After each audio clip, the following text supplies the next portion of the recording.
Bukod sa pagdagsa ng mga botante sa mga presinto, aktibo rin ang mga Pilipino sa social media. Para sa pagsusuri ng data team ng Inquirer.net, kasama natin dito sa studio si Monica Solideo. Hello, Mon. Good afternoon. Hi, Neil. I'm back. So, tinignan natin kung anong mga comments na nare-receive Oo. natin sa ating mga social media pages, Inquirer.net, pati na yung ating Be an Inquirer na Facebook page.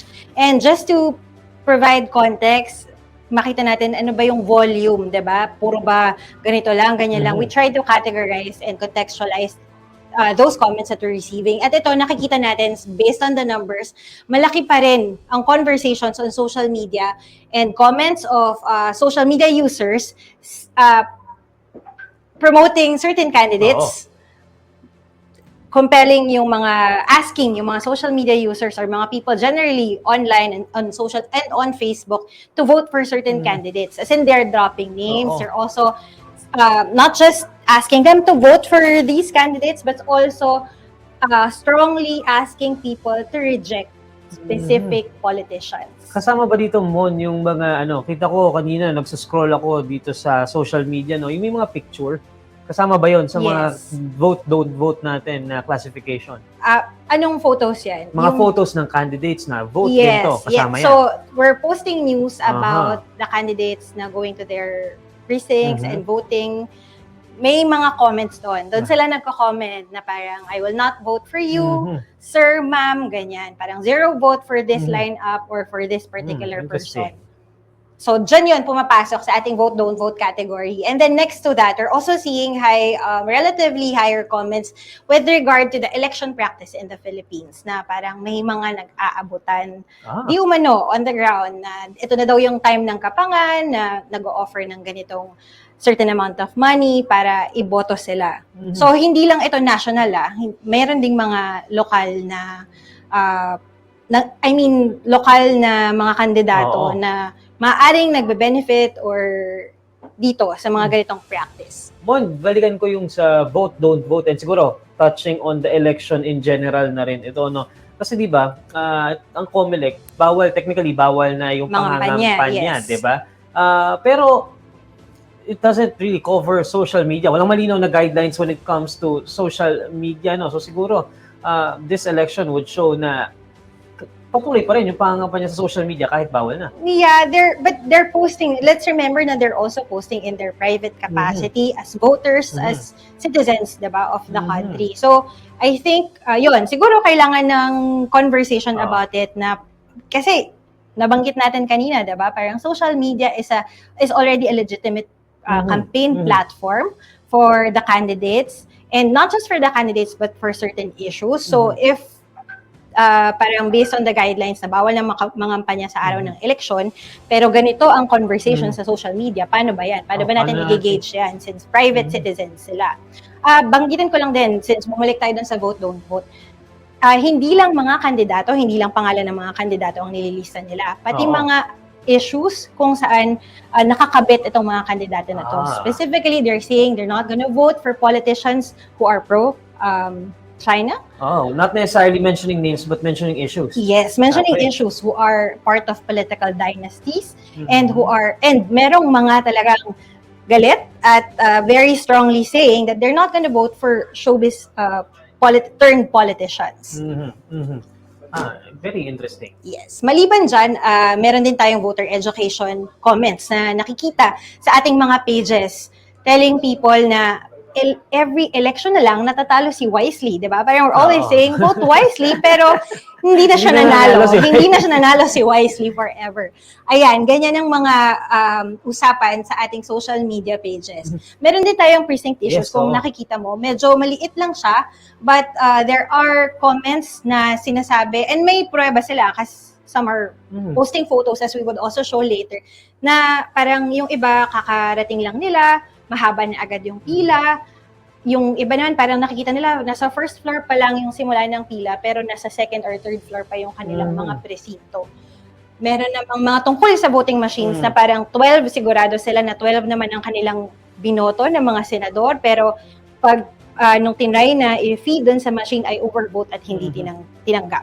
I think yung interesting dito sa sa social media, no, and the role the social media plays dito sa ating election ngayon. Sabi, nag-usapan nga natin kanina, Monica, di ba? Yung parang may two separate campaigns right now. May campaign on the ground, ito yung pangamay, pakikipag-meet sa mga tao, at yung campaign on social media. Ang difference though, Mon, is dun sa kampanya on the ground, those are actual people na kumakamay. Dito, pwede kang sa social media, may 5 accounts na nangangampanya, but possible na isang tao lang talaga yung nag-handle. Yes, right? so hindi rin talaga natin alam kung meron bang duplicate accounts, diba? Dati rin, napag-usapan na rin ang paglaganap ng troll farm. So, yun, hindi natin yan masisigurado. But based on our pagkalap ng mga comments, pag-categorize ng mga comments sa pages natin, tinitingnan naman namin kung ito ay mga users talaga. Since they're the ones engaging on our page, hindi ito yung parang algorithm lang ang nag-capture ng data. How about sa ating what's the conversation like online? So we also want to highlight parang certain posts coming from our own Inquirer volunteers. So ayan, meron silang mga photos of how the lines are on the ground. Some voters actually felt unwell while waiting in line due to the heat. So meron tayong advisory, I think, ng heat index ngayong araw ng eleksyon. At inaasahan natin talaga yan na magkakaroon ng mga ganitong issue na may mga maaaring mahilo dahil sa init. So kailangan natin mag-hydrate, no? Kailangan natin i-remind ng ating mga voters who are still on the lines right now na magdala ng tubig. And then merong rin namang ito yung sinasabi ko kanina na parang they're lined up from the first floor but actually ang presinto nila nasa second floor pa. So ito yung mga nakuha ng ating mga Inquirer volunteers on the ground. For this particular post, parang yung Bureau of Fire Protection ng Dasmariñas City ay nag-offer ng free blood pressure checkups para sa mga voters na nakapila. Dahil nga rin sa init, no, hindi natin maiiwasan talaga na maaring tumaas ang presyon ng mga siguro yung mga senior citizens or kahit sino pa na nakapila doon sa ilalim ng initan ng araw. Meron ding mga posts from our social media users na very proud sila, posting may selfie shot sila ng mga indelible, ng fingers sila na may indelible ink na. Ito naman ay galing din sa Inquirer volunteer na ito, namimigay pa siya ng sample ballot na bawal na ngayong araw na ito. Ayan. And also, there are netizens, social media users, convincing our public to vote wisely. Pag-isipan nating mabuti, but because as according to this one post na our voting rights are actually will shape our future, diba? So yan, yan ang mga nakalap natin sa social media. Pero hindi lang din social media ang titignan natin sa mga oras na to. We're also looking at the search spaces. Ano ba ang hinahanap nila particularly? Kasi ito, syempre, sa social media, passive, diba? Parang as you go through your feed, nakikita mo yung mga yan. Pero itong search trends, they're actually going to the search engines and searching for these topics. At ang glaring dito is, as of 10:45 a.m., meron nang naghahanap ng election results. So, siguro gusto na nilang mabilang yung kanilang mga boto na siguro mas maaga silang nakaboto. Meron ring, vote counting related to the election results. Voting hours, marami pa rin tayong mga online people or social media users online people nga na hindi alam kung kailan matatapos or hanggang kailan ang voting hours sa araw ng eleksyon. Meron din pa rin nagsasearch ng mga party list candidates, siguro just to educate themselves. Sino kaya ang mga maaaring choices nila sa kanilang pagboto ngayong araw na ito. Siguro yung election results, Monica, no, in a way that could be a positive indication na at least binabantayan talaga ng mga tao yung magiging resulta ng ating election, because I'm sure you heard din yung discussion natin with our political analysts, no, magiging sobrang importante talaga itong magiging resulta ng midterm elections because of the events then that will happen after the election. So, pero sa ating mga viewers ngayon, wala pa pong resulta. Hanggang mamayang gabi pa ang pag-aantay natin bago pumasok yung unang batch ng mga resulta dito. No, I'm interested dito sa presidential election. Actually, dito ako interesado. Ito yung what got my attention dito. If we can focus dito, kita natin dito sa lower left side ng ating screen, yung presidential election. People are looking up the term. I'm not sure if they're checking kung presidential or kung hindi ba sila aware na midterm elections. Ginagamit nila yung term na presidential election to search. These are the exact search queries that we are able to collect as of this hour. Oh, I find that very interesting kasi again nga, this is a midterm election, hindi ito presidential election. But again, that hammers yung ating point kanina na itong midterm election is indicative of what might happen doon sa Lagi next naman, national connected election yan. natin. So talagang very crucial yan. Ito siguro voting hours on election day. Siguro para yan doon sa mga kababayan natin na hahabol. Hahabol. Tatry Siguro humabol may, mamaya. yung iba kasi may trabaho niyo.